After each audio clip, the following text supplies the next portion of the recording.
Seeing those mannequins dressed with my sculptures in the museum setting, there's something inside of me sparked.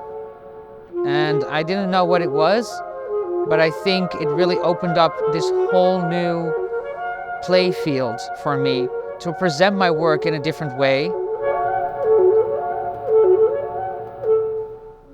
Well, to my recollection, it's probably not true. It's probably my interpretation of what really happened, but I noticed they were all looking at Armin. He's got his hands up behind the turntable. I'm like, we just had 2 fast cars and 2 actors. So I still remember, almost had a nervous breakdown.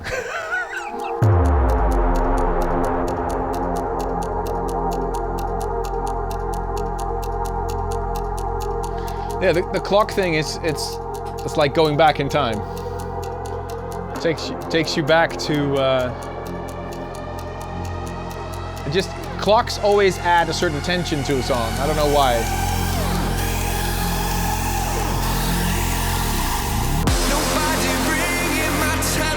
It's funny. It's because it's actually only 3 sounds.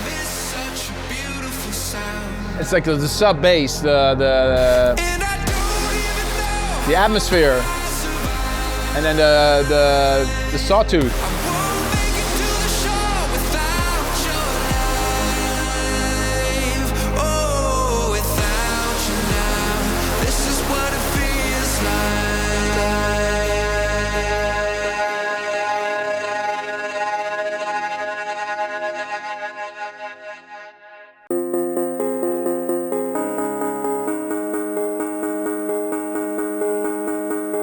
Hey guys, what's up? Armin van Buuren here.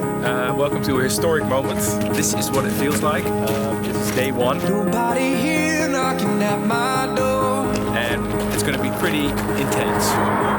The sound of silence I can't take anymore. Nobody ringing my telephone now.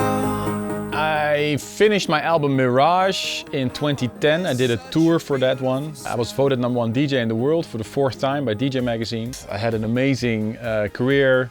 My radio show reached episode 500. This is probably a good moment just to try something else. I mean, as much as I love trance music, I still do. But I felt like I wanted to express myself in a different way. So I still remember to this day when This Is What It Feels Like came out, and everything changed after that. Nothing to hold but the memories. I didn't really choose to work with Trevor Guthrie. I think it's good to state that. Oh, they remind me of the battle I I faced. took the chords that were in Armin's track, the original demo, and I went to the piano and I just started writing this song that came out, and it was... I didn't know, but Trevor used to be part of Soul Decision, which was a super famous boy band from the early 2000s. We had a #1 on MTV America and a top 5 in the US radio. I wasn't actually thinking this was something that Armin would like, because in my mind this is a sad song. Until I came up with the piano riff, the famous... And then all of a sudden, wow, it felt like everything came together. And I sent the demo to Michael, I think it was my manager, in August or September, I don't know. When Armin sent me the song, the demo, and when I was playing it in my car, I was already so excited to release it, right? I remember that it was my idea to shoot the video first, get that perfect. I want to release this next week. So I said, no, we're going to do a super cool video. I did a couple of music videos before for Armin. I wanted to stay away from the usual DJ video, like turntables, sexy girls shot in Ibiza. We thought that this would need a little bit of a different treatment. The first idea I had for the video was, it was 2 guys trying to make fun of each other. So I had an idea that he was playing scraps or cards or blackjack or whatever, and I would steal a card from him, or make sure that his chair, that he would fall down, and he would push me in the pool. And when I heard that story, first of all, I found it really lame. It was supposed to be shot in Miami because he was in the middle of a tour, but I still wanted to have that Hollywood movie feel to it. The Fast and Furious or Breaking Bad, like a buddy movie kind of thing. We first played in I think, I think Miami. From there we flew, I think 6 hours. So we only had a window of 1.5 days to shoot the whole video. And then went to Barstow, shady hotel, 3 stars. I was already happy that the beds were at least clean. Completely different than we used to. Get up early in the morning and then yeah, we shot the music video for This Is What It Feels Like. Camera's rolling and camera is speeding. And action. And I don't even know how I survive. I won't make it to the show without your love. My name is Rolf Deakins and I work as a director of photography, and I work for the big streamers like Disney, Netflix, feature films. So that's why I was really happy also that Rolf was available to shoot with me. Also because we both have a love for action movies like Bad Boys, you know. But with music videos you always have a smaller budget than like a big feature film. You need stunt doubles, you need precision drivers. So what we did, we put our lead actors and our talent in the muscle cars and let them drive themselves 160 miles an hour through the desert. Like I said, I wanted to have an American approach. I didn't want to have a Porsche or Ferrari, but I wanted to have American muscle cars. And the fastest production car available at that time was a Ford Mustang Shelby, which is like a limited edition. I believe there were like 5 of them. But, it's a guy's dream coming true. I mean, this baby has 850 horsepowers. I mean, even if you're not into cars, you gotta love this. And action.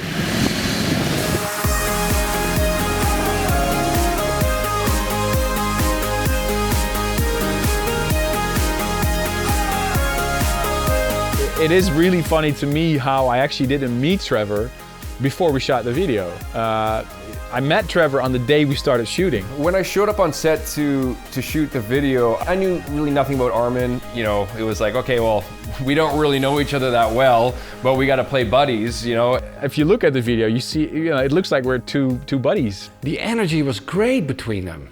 I mean, they hit it off right away. Well, he's gonna go handheld now. Yeah. Okay, so we can do that. That would make more sense. I gotta fake it. Do what? I gotta fake it.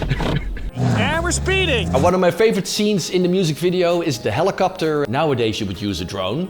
Instead of hiring a helicopter with a stabilized head under it, we took the door out, handheld, with the seatbelt on. We stabilized the shots in post-production, and I think it looks awesome. The thing that also is a very important part of the whole music video are the locations. You have the Baghdad Cafe, and there's another location which I really loved, which was Roy's Motel. Enrique Iglesias, Hero, was shot there. California with Brad Pitt and Juliette Lewis was shot there, and The Hitcher. You can come up with a script and with a great idea. It all has to work out, and it did. I mean, there was a huge chemistry between the two. I think we both hit it off. I mean, we were both cracking jokes. We both loved Star Wars. We both had, you know, similar interests. You know, we both came from musical backgrounds. So yeah, I mean, it was, you know, you watch the video, it looks like we've been friends for life, and you know, we're still friends now. So it was a great start to a great relationship. Oh, without you now, this is what it feels like.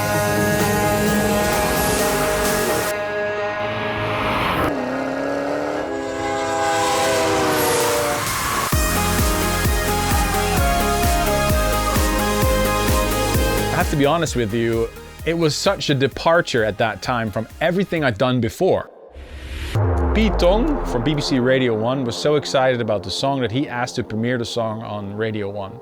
As soon as Pete Tong started to play This Is What It Feels Like, it was just nothing but bad comments. Also actually a lot of negative comments, especially from his existing fans. Not only was the initial response not very positive, because my fans didn't like it, or some of my fans didn't like it.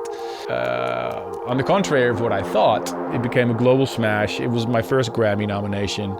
It was my first platinum plaque in the US. #1 song in 31 countries, Grammy nominated, multi-platinum record selling around the world. So I think it changed his career because it was a global hit, and a global hit is something special. you know, that song took us on a ride for, I'd say, 2 to 3 years. So instead of me taking it more easy, it became busier than ever.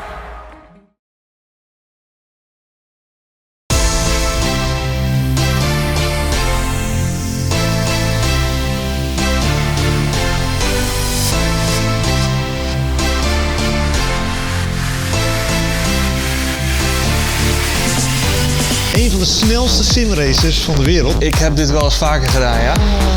Een spectaculair seizoen op de sim. Ja, nee, tuurlijk joh. Ja, er zitten wel een paar hele snelle bij, ja. Mooie beelden, mooie crashes, hilariteit. Nee, Jeroen is er al. Is dit een beetje hetzelfde als thuis of niet? Charlie. Thomas, terug jongen. Maar wat jullie wel fantastisch gedaan hebben en als daar een prijs voor was geweest. Ja, ik weet niet waar het begin en waar het eind is. Dat betekent jongens dat jullie op nummer 1 staan. Wel hier, rechte stuk, vol gas. Kan ik mee rijden? Ja, super gaaf. Dat is een kind in de snoepwinkel. Jij zat er lekker in. Is dit de bandenwissel? Hij deed dit uit de draad. Ja, want zijn teamgenoot is nog onderweg en die zit op dit moment op 2.24. Een jongensdroom die uit is gekomen. Glenn die dus een lekke band rijdt. De nummer 1, La Fuente en Thomas. Tot volgend jaar. Bedankt voor het kijken.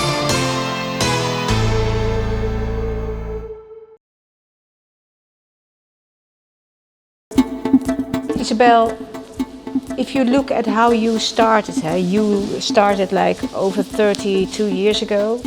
If you look back at Isabel back then, what would you say to her? Do not change anything.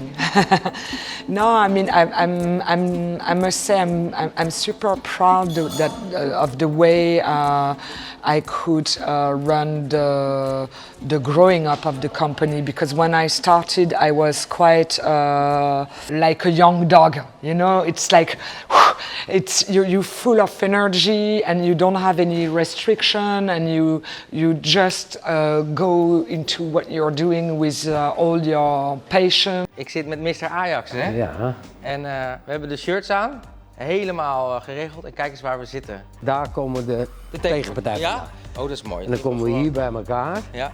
En dan staan we hier in de gang en dan komt de scheidsrechter en die loopt voorop. Loop je het veld op, dan heb je al de kriebels. Hoe lang geleden is dat jij hier hebt gezeten tijdens een wedstrijd? Gezeten? Ja? Ik heb altijd gestaan in het veld. Piet is een en al passie. Als je met hem praat over business, maar ook over het leven, dan zie je eigenlijk hoe gaaf en hoe mooi hij het leven probeert in te kleden. Ja, ik ben dus €20.000 verloren.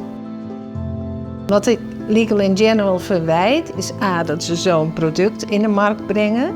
En B, dat ze niet duidelijk maken van wat de kosten zijn, wat de risico's zijn. Sterker nog, dat het lijkt er is geen risico, maar dat is er wel degelijk wel. En nou ja, die apparatuur heb ik bij me. Dat is zo'n apparaatje als dit. Het is heel klein. Ja. Je verstopt het eigenlijk gewoon in je tas. Ja. En het zendt eigenlijk constant een wifi-puntje uit alsof het Google is. En zodra dat je daarop inlogt met je Google-account, heb ik dus je gebruikersnaam en je wachtwoord. Dat is heftig. En wat doe jij met je mail bijvoorbeeld? Ja, wat niet? Ik zie, als ik binnenkom, zie ik hier ook meteen dat je je kunt meten met high-end klinieken zoals in Beverly Hills en in Dubai. Hoe belangrijk is dat om je op die manier te onderscheiden? Want merk je dat ook bij de cliëntel? Dat is een bewuste keuze wat mensen hebben. Want ze weten, dit is geen goedkoop adresje. Die zijn er, maar daar zitten wij niet in. Dus we hebben bewust gekozen voor dat niveau. Ik ben zelf een klein beetje bang voor naalden. Ik vind het totaal niet fijn. Gelukkig ging de arts daar heel goed mee om en die gaf mij bij de lip al een verdoving, waardoor ik daar eigenlijk dus helemaal niks van voelde. Ik moet je zeggen, ik vind het erg bijzonder. Echt, ik heb het laboratorium natuurlijk gezien en hoe ze dat uurwerk met die liquids en die fluids alles maken. Zij hebben een manier gevonden waardoor er twee vloeistoffen, een transparante vloeistof en een gekleurde vloeistof, elkaar eigenlijk wegduwen en op die manier geven ze de uren aan.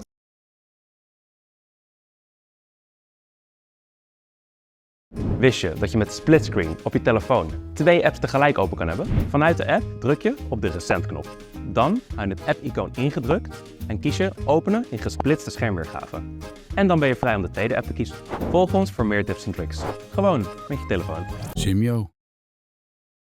Heb je ook wel eens dat je even snel een foto wil maken, dat je net te laat bent? Nou, dan is deze tip voor jou. Je kan je camera heel makkelijk openen door 2 keer te klikken op powerknop of volumeknop. Check in de instellingen of de sneltoets bij jou ook aan. Benieuwd naar meer tips en tricks? Dan kan je ons altijd volgen. Gewoon met je telefoon. Simyo. Zo kan je de perfecte bewerking op al je foto's toepassen. Klik na de bewerking, optiemenu en kies daar kopieer bewerking. Dan selecteer je alle foto's die je wilt bewerken, gaat weer naar het optiemenu en kies dan plak bewerkingen. Volg ons voor meer tips en tricks. Gewoon met je telefoon. Simyo.